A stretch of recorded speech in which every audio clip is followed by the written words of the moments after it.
Germantown Multi Speciality Hospital, Dr. Mir Jawad Zar Khan, National Award winner, Senior Orthopedic Surgeon and Director of Germantown Multi Speciality Hospital. इनके साथ most senior and world experience doctor की team आपकी खिदमत में रहेगी।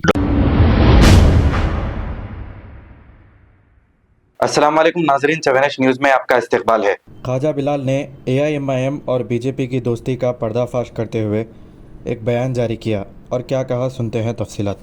Jammu and Kashmir के श्रीनगर के एक मेंबर ऑफ पार्लियामेंट है लोकसभा के, जिनका नाम सैयद रूहुल्लाह मेहदी साहब है। उनका कल एक ट्वीट आया और उन्होंने ट्वीट में कहा, ये इंग्लिश में है, मुरीदों को मैं इसका ट्रांसलेशन भी जरूर सुनाऊंगा क्योंकि मुरीदों को इंग्लिश समझ में नहीं आती। During the last winter session of the parliament, the entire opposition was protesting against the SIR and other issues in the house. Like always, the AITC and All India Tribal Congress officials MPs were taking the lead and protesting the fearless. I was there and I heard the prominent Muslim MP, यानी एक बहुत बड़े मुसलमान MP, not from the TMC, जो कि TMC से नहीं है, shouting at यूसुफ पठान जो मुशीराबाद के MP है, जो क्रिकेट के प्लेयर भी थे, Yusuf Pathan, and telling him to withdraw from the protest। जो बीजेपी के खिलाफ जो प्रोटेस्ट हो रहा था, उसके लिए हिंदुस्तान का एक बहुत बड़ा मेंबर ऑफ पार्लियामेंट मुसलमान है, जो कि TMC से नहीं है, वो बीजेपी के खिलाफ प्रोटेस्ट करने से बड़ा गुस्सा हो रहा था और यूसुफ पठान पे चिल्ला रहा था और यूसुफ पठान को कह रहे थे कि withdraw from the protest. Yusuf actually did withdrawal and came back to the seat. Yusuf उससे विड्रॉ हो गए और सीट पर वापस आके बैठ गए। I saw the change on the Yusuf face. मैं यूसुफ के फेस पे जो है तब्दीली देख रहा था। I went to Yusuf and I asked him what happened. मैं यूसुफ के पास गया और उनसे पूछा कि क्या हुआ। Yusuf told me that this person told me that I should not protest against the BJP. ये शख्स मेरे को बोला कि भारतीय जनता पार्टी के खिलाफ प्रोटेस्ट मत करो। What is wrong with it? यानी उनसे क्या गलत है? Why you are protesting against BJP? क्यों तुम बीजेपी के खिलाफ प्रोटेस्ट कर रहे हो? खुद को दुश्मन क्यों बना रहे हो? यानी तुम अपने आप को बीजेपी का दुश्मन क्यों बना रहे हो? They will bulldoze your house in Gujarat. वो तुम्हारे घर पर बुलडोजर चला देंगे। ये कौन कह रहे हैं? बहुत बड़े हिंदुस्तान के मेंबर ऑफ पार्लियामेंट है, मुसलमान हैं, जो ये बात कह रहे हैं यूसुफ पठान को। In the meanwhile, Mahua Malhotra came and asked me what had happened। महुआ मल्होत्रा आई और पूछी कि महुआ मल्होत्रा भी TMC की एक मेंबर ऑफ पार्लियामेंट है। वो आई आके पूछी कि क्या हुआ। I told her that Yusuf is scared. Ruhullah साहब से महुआ मल्होत्रा पूछी कि क्या हुआ, तो मैं बोला यूसुफ बहुत घबराए हुए है, यूसुफ पठान बहुत डरे हुए है। Yusuf is very scared because that individual told, यानी वो शख्स individual told that Yusuf that BJP will bulldoze your house in Gujarat. वो इंडिविजुअल जो मुसलमान रुकने पार्लियामेंट है, वो यूसुफ को बोला, यूसुफ पठान को, कि तुम्हारा घर बीजेपी वाले गुजरात में तोड़ देंगे। Mahua got furious and told Yusuf not to listen to that person. Mahua बोली कि नहीं, तुम डरो मत, तुम उस शख्स की बात मत सुनो, उसकी बात मत मानो। वी आर बिहाइंड यू, हम तुम्हारे साथ है। We are one and only the one will dare to, no one can touch you and your family। हम तुम्हारे साथ हैं और कोई तुम्हारा हाथ छुएगा नहीं। ये महुआ मल्होत्रा। One feel sorry। अब रूहुल्लाह साहब ये बात कह रहे हैं कि यानी रूहुल्लाह साहब महुआ के लिए बड़ी दुख का जाहिर कर रहे हैं। You had his back, यानी तुम उसके पीछे थे यूसुफ पठान के, but he has likes to stab you in your back। तुम्हारे पीछे से उन्हें तुमको दगा दे दिया।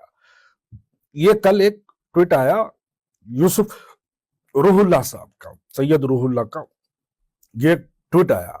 इसके ट्वीट में महुआ मल्होत्रा का एक जवाब आया, yes sir, it was Asaduddin Owaisi who had warned Yusuf Pathan, remember what I fought for the Gaddar with no courage and no spine। He was better off doing the commentary what a scared फट्टू। महुआ मल्होत्रा कह रहे हैं कि यूसुफ पठान बहुत डरे हुए थे, उनको जो है डराया गया। चलो अब इस ट्वीट को जरा मैं थोड़ी अपनी भाषा में थोड़ा जो है एक्सप्लेन करूं। यूसुफ पठान तमाम दूसरे टीएमसी के और दूसरे पॉलिटिकल पार्टीज के जो है मेंबर ऑफ पार्लियामेंट एसआईआर के खिलाफ पार्लियामेंट के बाहर एहतजाज कर रहे थे। वो तस्वीर बड़े सब लोगों ने देखा ही होगा।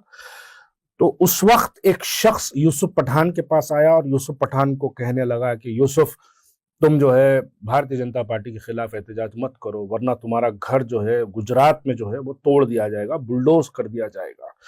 यूसुफ पठान डर गया था। डर के जो है वो खामोश वापस जाके अपनी चेयर पे बैठ गया। तो सैयद रूहुल्लाह मेहदी जो श्रीनगर के मेंबर ऑफ पार्लियामेंट है, वो यूसुफ पठान के पास गए, जाके पूछे क्या बात है यूसुफ, बड़े डरे हुए दिख रहे हैं, क्या बात है। तो यूसुफ पठान बोला वो शख्स मुझे बीजेपी के खिलाफ जो है प्रोटेस्ट करने से रोक रहा है, पता नहीं उस शख्स के दिल में क्या है। मेरे को बोला कि मेरा घर जो है गुजरात में बुलडोज कर दिया जाएगा यूसुफ, लिहाजा तुम मत करो। तो यूसुफ बड़ा डरा हुआ था। तो मीनवाइल सेम टाइम पर महुआ मल्होत्रा जो टीएमसी की और एक मेंबर ऑफ पार्लियामेंट है, जो अभी भी टीएमसी में, जो कांग्रेस बीजेपी ज्वाइन नहीं करी, वो मीनवाइल उसके बीच में इंटरफियर हुई, यूसुफ और रूहुल्लाह के बीच में इंटरफियर हुई। और इंटरफियर होके वो पूछी कि क्या बात है यूसुफ, बड़े डरे हुए दिख रहे हैं। तो बोली कि नहीं, वो शख्स जो है मुझे एहतजाज भारतीय जनता पार्टी से खिलाफ करने से रोक रहा है और वो कह रहा है कि गुजरात में मेरा जो घर है वो जो है बुलडोज कर दिया जाएगा, लिहाजा मैं वापस आके बैठ गया। तो महुआ मल्होत्रा ने कहा कि यूसुफ पठान को, यूसुफ तुम डरो मत, हम तमाम लोग तुम्हारे साथ हैं, तुम एहतजाज करो और ऐसे गद्दार लोगों के साथ जो है तुम अपना साथ मत दो, आओ हमारे साथ एहतजाज करो। यूसुफ थोड़े दिन बाद भारतीय जनता पार्टी में ज्वाइन हो गए। उसके ऊपर महुआ मल्होत्रा पलटकर जो है असदुद्दीन ओवैसी है वो जो यूसुफ पठान को डराए, बोले कि भारतीय जनता पार्टी के खिलाफ एहतजाज मत करो, क्योंकि अगर असदुद्दीन ओवैसी बोले यूसुफ पठान को, जो मशीराबाद के बंगाल के टीएमसी के जो भारतीय जनता पार्टी ज्वाइन हो गए, उनको असदुद्दीन ओवैसी साहब पार्लियामेंट में डराए। उसका कहना, उसका जिक्र दो मेंबर ऑफ पार्लियामेंट्स महुआ मल्होत्रा और सैयद रूहुल्लाह मेहदी जो श्रीनगर से है, ये दोनों ने इस बात का जिक्र कर दिया। लेकिन हमारी अखलों पे, हमारे भेजों में ये बात नहीं घुसती। नहीं भाई, हम तो बोलते हैं साहब जिंदा वली है भाई, हम तो बोलते हैं नहीं साहब ऐसा कर ही नहीं सकते, साहब तो जो है बड़े नेक आदमी है भाई, देखो चेहरा देखो, दाढ़ी देखो, शेरवानी देखो, बल्कि अपने अपन वो बेसिक खाली देखने दिखाने में रह जाते। लेकिन वहां पर क्या होता वो पूरा देखो भाई। साहब लोगों को लेके जाके पार्टियों में ज्वाइन कराना ये आज का नहीं है, जमाने से ये साहब का। बीआरएस की हुकूमत आई, इंदिरा सबिता रेड्डी महेश्वरम से एमएलए बनी, साहब लेके जाके इंदिरा सबिता रेड्डी को, कांग्रेस से बनी, साहब लेके जाके इंदिरा सबिता रेड्डी को बीआरएस में ज्वाइन करा दिए। ठीक है, उसके बाद कांग्रेस की हुकूमत आई, बीआरएस की चले गई, तो प्रकाश गौड़ राजेंद्र नगर का एक एमएलए है, उन्हें बीआरएस से जीता, तो उसको लेके जाके कांग्रेस में ज्वाइन करा। साहब का काम है ये, साहब का काम है कि गवर्नमेंट को फैसिलिटीज पहुंचाते रहना। अगर फैसिलिटीज नहीं पहुंचाए तो साहब आपको चंचलगुड़ा या चल्लापल्ली दो में से कहीं एक जगह मिलते हैं। ये क्योंकि ये हकीकत है, ये हकीकत है कि हुकूमत को जब जब जरूरत है असदुद्दीन ओवैसी इस बात को मुकम्मल करना, अगर नहीं करे। देखो यूपी उत्तर प्रदेश में जब मुलायम सिंह यादव की सरकार थी, तो मुलायम सिंह और अखिलेश यादव की सरकार के दौरान असदुद्दीन ओवैसी हर जलसे में चिल्ला चिल्ला के बोले 71 मरतबा मेरे पब्लिक मीटिंग्स को कैंसिल करा, 71 टाइम्स मेरे पब्लिक मीटिंग को कैंसिल किया गया, मुझे उत्तर प्रदेश में आने से रोका जा रहा है। आपको रोका जा रहा, ये बात ठीक है, जब आपको रोके, साला अब कई को नहीं रोकते आपको। जब से उत्तर प्रदेश में योगी आदित्यनाथ की हुकूमत आई, तब से लेकर आज तक एक बार भी आपको नहीं रोके। उत्तर प्रदेश में 2 हेलीकॉप्टर उड़ते, एक असदुद्दीन ओवैसी का, दूसरा योगी आदित्यनाथ का। कई को भाई, क्योंकि बीजेपी को एक फिरका परत चेहरे की जरूरत है। वो फिरका परत चेहरा बोलते हिंदुओं में असदुद्दीन ओवैसी को बता के डराएंगे। जैसा इन्हों हैदराबाद में राजा सिंह को दिखा के डराते, वैसे योगी आदित्यनाथ उत्तर प्रदेश में असदुद्दीन ओवैसी को दिखा के डराता, हिंदुओं को डराता। तो जब लोग डरते हैं तब कम्युनलिज्म की बात भूल जाते, ये डेवलपमेंट की बात भूल जाते, ये तमाम चीजों को भूला जाता, रोड भूल जाते, ड्रेनेज भूल जाते, एजुकेशन भूल जाते, बेसिक नेसेसिटीज भूल जाते, तमाम चीजें भूलाई जाती, लेकिन क्या याद रखते? हिंदू मुसलमान, हिंदू मुसलमान।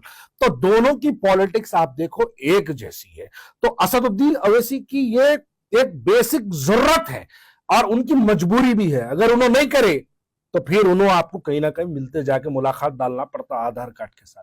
तो ये एक जरूरत है, इसको हमको समझने की जरूरत है कि साहब की मजबूरी है। भाई यूसुफ पठान को डराते बेचारा, उन्हें डर गया, उन्हें ना बाप दादा का पॉलिटिशियन, उन्हें कुछ नहीं क्या नहीं, उन्हें डर गया जाके उन्हें बीजेपी ज्वाइन हो गया।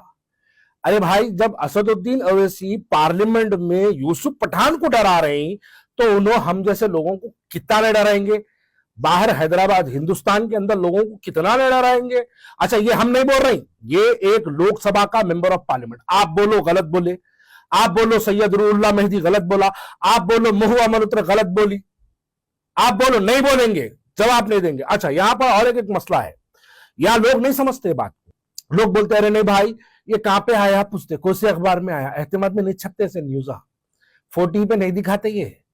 इसके वास्ते मुरीदी का चश्मा उतारना पड़ता, उतार के थोड़ा जाके दूसरे एंगल्स में देखना तो आपका साहब का सही चेहरा नजर आता। ये बात आपको समझना पड़ता, और मुरीदी का चश्मा अगर उतरेगा तब ये चीजें समझ में आएंगी, वरना आप लोग को ये चीजें समझ में नहीं आती। वो एक नारे तकबीर, अल्लाह अकबर, हमारा देखो देखो कौन आया, शेर आया, शेर आया, यही नारों में हम तबाह ताराश हो जाएंगे, इसी बातों में रह जाएंगे। भारतीय जनता पार्टी के लोग असदुद्दीन अवैसी की ताईद में अपने काम कर रहे हैं और असदुद्दीन अवैसी भारतीय जनता पार्टी की ताईद में काम कर रहे हैं। लेकिन तुम है साहब की हिदायत पर आज फलानी जगह पैदल दौरा हुआ, मेनोल का ढक्कन डाला गया, साहब की हिदायत पर जीत यकीनी, साहब की हिदायत पर SIR की नुमाइंदगी, ये बहुत बेसिक न्यूज़ है। तुम लोग क़यादत के खिलाफ सवाल करने से डरते हैं। क्यों डरते हैं? क्योंकि क़यादत से अगर सवाल करें तो तुम लोग जो वफ़ की जायदादों के किराएदार बने हुए, मैं रिपोर्टर्स की बात कर रहा हूं, वफ़ की जायदादों के जो किराएदार बने, जो मस्जिद की कमेटी का सदर, एक वक्फ बोर्ड का एक रिपोर्टर बना हुआ है, ये लोग तमाम उठा के जो है इनके लीजेस कैंसिल कर देंगे। इस वास्ते झेलते, लेकिन झेलो, अपनी खुद की जाती मफाद के खातिर कौम को जो है तबाह ताराश मत करो, कौम को हकायक बताने से मत छुपाओ, कौम को हकीकत बताओ, ये बताओ कौम को कि क्या चल रहा है दिल्ली के अंदर। और हमारे मजलिस इत्तेहादुल मुस्लिमीन के मुरीदों से तो मैं क्या कहूं भाई, ये लोगों को इंग्लिश समझ में नहीं आती। जो 10th पास रहता है उन्हें MIM का वोटर नहीं रहता, जो थोड़ी बहुत इंग्लिश समझता उन्हें MIM का वोटर नहीं रहता। ये जितने 10th 7th no school, no qualification, no education रहते, ये MIM के मुरीदा रहते हैं। इनको रूहुल्लाह का मेहदी का ट्वीट क्या है नहीं मालूम, महुआ मल्होत्रा का ट्वीट क्या है नहीं मालूम, जाना भी नहीं चाहते। अच्छा, लाके बताए भी तो समझ में नहीं आता, क्योंकि इंग्लिश में है ना भाई। साहब इनको इंग्लिश पढ़ा ही नहीं कभी, साहब इनको उर्दू पढ़ा, इस बात एहतिमाद पढ़ते, 4TV देखते, अपना ईमान वहीं खत्म कर डालते, वहीं अपनी बात खत्म। वो बोल दिए खत्म, उत्ते पे चैप्टर क्लोज। थोड़ा उससे ऊपर आओ, ऊपर आके देखो भारतीय जनता पार्टी के लिए तुम्हारे साथ कितनी मदद कर रहे हैं। तुम लोग भी खुल के खंडवा पहनो, एक MIM का खंडवा पहनो, साथ ही साथ एक BJP का खंडवा पहनो, दो एक साथ पहन के सड़क पे निकलो, पब्लिक को कंफ्यूजन नहीं रहेगा। लेकिन खंडवा पहनेंगे, MIM का काम करेंगे भारतीय जनता पार्टी का, तो हम जैसे लोग तुम्हारे खिलाफ जरूर बोलेंगे। Germantown Multi Speciality Hospital, Dr. Mir Jawad Zar Khan, National Award winner, Senior Orthopedic Surgeon and Director of Germantown Multi Speciality Hospital। इनके साथ most senior and world experience doctor की टीम आपकी खिदमत में रहेगी। डॉक्टर वासिफ आजम, डॉक्टर भारवी चुंदोरी, सीनियर कार्डियोलॉजिस्ट और दीगर specialist doctor की टीम खिदमत अंजाम दे रही है। Robotic surgery, advance cath lab, MRI, operation theatre, ICU, 2D ultrasound and pathology laboratory की 24 घंटे इमरजेंसी सर्विस के साथ अपने तमाम अमराज का मुकम्मल इलाज करवाइए। Germanten multi speciality hospital, opposite to pillar number 150, Attapur, Hyderabad. खबर है शहर की, खबर है गाँव की, खबर है सारी दुनिया की। 7H न्यूज पसंद आए तो लाइक कीजिए, शेयर कीजिए और सब्सक्राइब करना ना भूलें। 7H news.